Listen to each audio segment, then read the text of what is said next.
What if I told you that the biggest theft in human history didn't happen with guns, wars, or visible corruption, but through quiet decisions made in air-conditioned boardrooms of central banks? In just the last 15 years, central banks worldwide have printed and injected more than $35 trillion into the economy. But this money didn't reach everyone equally. It flowed first to the rich, the powerful, and big institutions. This is not a mistake. This is the greatest wealth transfer ever engineered, from the working class and middle class to the top 1%. Today, I'll reveal exactly how central banks did this, step by step. Stay with me till the end, because this one video might completely change how you see money, inflation, and your future. Everything starts with a 300-year-old idea called the Cantillon effect. To understand why the 1% keeps getting richer while everyone else struggles, we have to go back to the 18th century. Richard Cantillon was an Irish-French banker who noticed a fundamental flaw in how money works. He realized that new money doesn't spread through an economy like a flood. It spreads like a ripple. The core of his theory, known as the Cantillon effect, is that the people who receive the new money first gain a massive, hidden advantage over everyone else. These first receivers, typically big banks and institutional investors, get to spend that fresh money before prices for goods and assets have had the chance to rise. Their purchasing power is at its peak. They buy up stocks, real estate, and hard assets. This influx of capital drives up prices in those specific sectors first, enriching those who already own those assets. But by the time that new money trickles down to your paycheck or your savings account, the general price level, inflation, has already climbed. You receive the money last, but you pay the new, higher prices first. In the modern era, central banks have turned this effect into their most powerful weapon. Through quantitative easing, they've pumped trillions into the financial system, staying largely within the banking sector. This is why your wages feel like they're standing still while the stock market reaches new highs. It's a systemic redistribution of wealth from the working class to the top 1%, engineered through the timing of money. Cantillon famously said that a new gold mine doesn't just make a nation richer, it changes who owns the nation. Today, the central bank is that gold mine, and the owners aren't who you think. Stay tuned for part 3, where I'll show you the ultimate cage they've built for the middle class, the debt trap. See you there. Today's central banks don't print physical cash and throw it from helicopters. In the modern world, the heist has moved from the physical to the digital realm. Instead of paper, they create brand new digital money, known as central bank reserves. These are simply numbers on a screen, created at the stroke of a key with no physical backing whatsoever. They give this digital money to commercial banks through loans at almost zero interest. This is the source of the hidden flow, the fountain of cheap capital that never reaches your bank account. These banks then lend or invest this money into stocks, real estate, and big businesses. This process, often called quantitative easing, creates an artificial boom in asset prices that only the wealthy can participate in. This is called trickle-down economics, but in reality, it's trickle-up. The elite get access to the cheap money first, buying up everything of value before you even know it's for sale. Behind the scenes, a complex system called the repo market acts as the plumbing, keeping this digital cash flowing between banks every single day, insured by the central bank at any cost. The common man gets higher prices later. As this wall of digital money eventually hits the real economy, it drives up the cost of your rent, your groceries, and your life. This is not just bad policy, it is the core engine of the greatest wealth transfer in human history. The digital printing press is the ultimate tool of control. After the 2008 financial crash, the world's financial system stood on the edge of a total collapse. What followed was the biggest, most daring money printing experiment in human history, one that would change our economy forever. As banks stopped lending and the global engine seized up, central banks realized their traditional tools were no longer enough. They needed something radical. They needed quantitative easing, or QE. The U.S. Federal Reserve launched QE1, buying trillions in mortgage-backed securities and government debt. Between 2008 and 2014, through 3 rounds of QE, they created nearly $4 trillion out of thin air. This wasn't just an American story. Europe, Japan, and England copied the same strategy. Central banks globally began a synchronized injection of liquidity, hoping to jumpstart the dying heart of capitalism. But here's what they never told the public. This new money was not used to help normal people with loans or jobs. It was used to save failing banks and inflate asset prices to protect the system. While the wealthy saw their stock portfolios triple in value by 2014, the average American family lost nearly 40% of its wealth. Main Street was left to deal with the debt, while Wall Street got the fresh capital. The 2008 crisis didn't just break the economy, it cemented a new reality. A reality where the central bank would always step in to save the assets of the 1%, leaving the middle class to pay the price through inflation and stagnant wages. They called it temporary, but this experiment never really ended. The too-big-to-fail banks only got bigger, and the gap between you and the printing press only got wider. Stay with me for Part 5, where we look at the final cage being built for your financial freedom, the global debt trap. You cannot afford to miss it. From 2009 to 2020, we witnessed the longest bull market in history. But while the headlines screamed about recovery, the reality on the ground was a tale of two very different worlds. The S&P 500 soared by over 360%. But here's the catch. The top 1% own roughly 50% of all stocks. For them, the decade after the crash wasn't just a recovery, it was a gold mine. Billionaires saw their collective net worth double, adding trillions to their fortunes. In just one decade, the number of U.S. billionaires nearly doubled, while their wealth outpaced every other sector of the economy. Meanwhile, for the average worker, productivity kept rising, but real wages barely moved. The link between hard work and financial progress was effectively severed by the central bank's policies. While paychecks stayed flat, the cost of life didn't. The price of a median home jumped over 50%. Healthcare, education, and energy all climbed, eating away at what little purchasing power remained. By 2020, the top 1% held over 30% of all household wealth, while the bottom 50%, over 150 million people, scraped by with just 2%. The gap had become a chasm that hard work alone could no longer bridge. This was the first big wave of the modern wealth transfer, an engineered redistribution that moved trillions from labor to capital.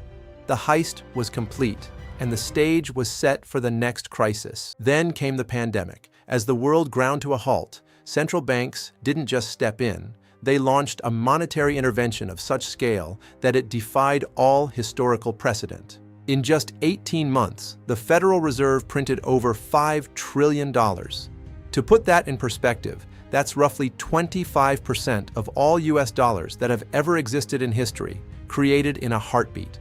Governments gave small stimulus checks to citizens to keep them afloat during lockdowns. But while the public focused on their few $100s, a much larger flow was happening behind the scenes. Central banks gave trillions directly to corporations and financial markets through bond buying and low-interest loans. This fresh capital stayed at the top, fueling an insane boom in asset prices, while the real economy was frozen.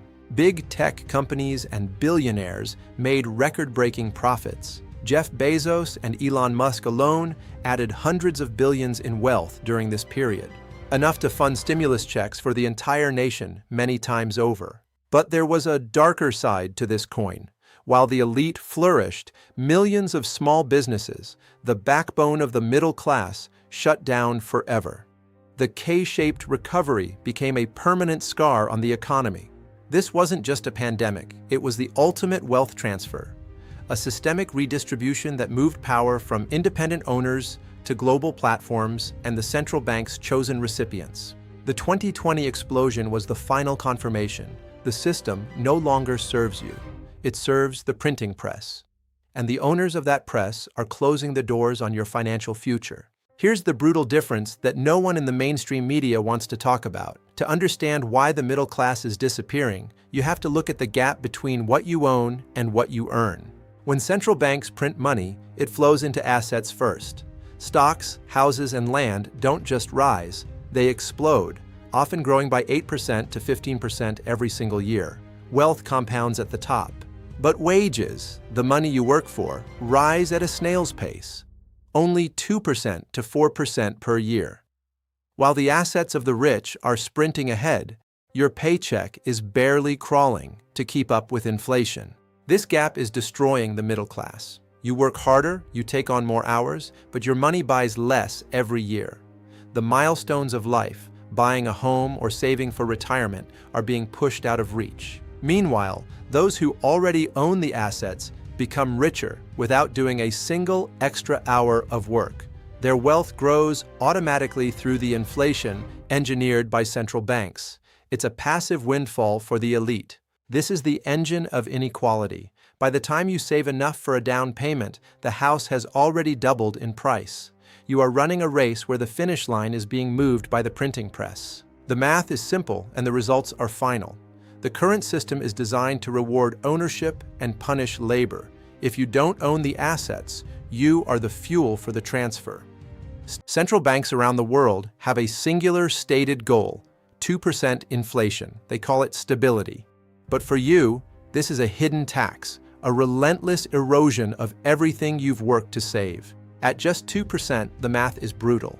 In 10 years, your money loses nearly a fifth of its value. In 30 years, almost half of your purchasing power simply evaporates into thin air. Time is literally stealing your wealth. This 2% target wasn't born from a scientific law. It started as an offhand remark in a 1980s television interview in New Zealand. Today, it's the global anchor for a system that requires your money to lose value. The poor and middle class keep their savings in cash and bank accounts, sitting ducks for inflation, but the rich keep their wealth in assets that rise with the tide. Inflation is a transfer from the saver to the owner. This is why it's called the cruelest tax. It doesn't require a vote in Congress. It hits the elderly on fixed incomes and the young trying to build a future. It hits those who can afford it the least, the hardest. Who benefits? The world's biggest debtors, governments. By inflating the currency, they melt away the real value of the trillions they owe. They are balancing their books by devaluing your life's work. Since the Federal Reserve was created in 1913, the US dollar has lost over 97% of its value. What a dollar bought then now takes 33. The heist is not a one-time event. It is a permanent feature of the system. Inflation is the silent killer of the middle class. It is the invisible hand that reaches into your pocket every single day. If you don't understand the heist, you are its victim. As we reach April 2026, the experiment has reached a staggering final scale. The combined balance sheets of the world's major central banks now exceed $28 trillion. 28 trillion. Digital currency created out of thin air, supporting a global financial structure that has become completely disconnected from the reality of the average citizen. In the United States, the concentration of wealth has hit a breaking point. The top 10% of Americans now own a record 93% of all stocks. For everyone else, the market is no longer a path to wealth. It's a private club. While the elite captured the gains of the last 15 years, the bottom 50% of the population, over 160 million people, now own almost zero.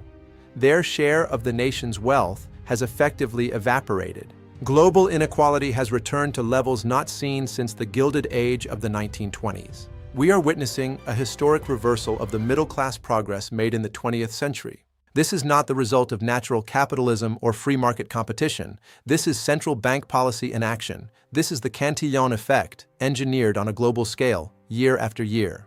The greatest wealth transfer in history is not a secret anymore. It's in the numbers. It's in the math. Now that you see the heist, the question is, what will you do about it? We've traveled from the 18th century to the digital explosion of 2026. Now, as we close this series, we must look at the three major takeaways that define our modern reality. First, central banks don't neutralize crises, they postpone them. By injecting trillions into the system, they prevent a necessary correction, effectively kicking the can down the road and building a larger bubble for the future. In every cycle, this intervention makes the rich richer. They have the capital to buy the dip and acquire assets at the start of the printing cycle, while the middle class is left with the fallout of the eventual inflation. Second, Inflation is not just rising prices, that is a symptom. Inflation is a deliberate transfer of wealth. It is the silent mechanism that redistributes value from those who save to those who own. It punishes the saver and rewards the debtor and the asset owner. If your wealth is in cash, you are the fuel for this engine. If your wealth is in assets, you are its primary beneficiary. Third, the greatest wealth transfer in history is still running at full speed. As central bank balance sheets hit record highs, every new round of printing makes the structural problem worse, cementing the divide between capital and labor. We are moving into a phase of even greater control, with central bank digital currencies on the horizon. The digital printing press is evolving into a tool of direct financial management and total transparency. The heist is complete, but your awareness is the first step to freedom. Now that you know the rules of the game, the question remains: how will you play it? Thank you for joining me on this journey.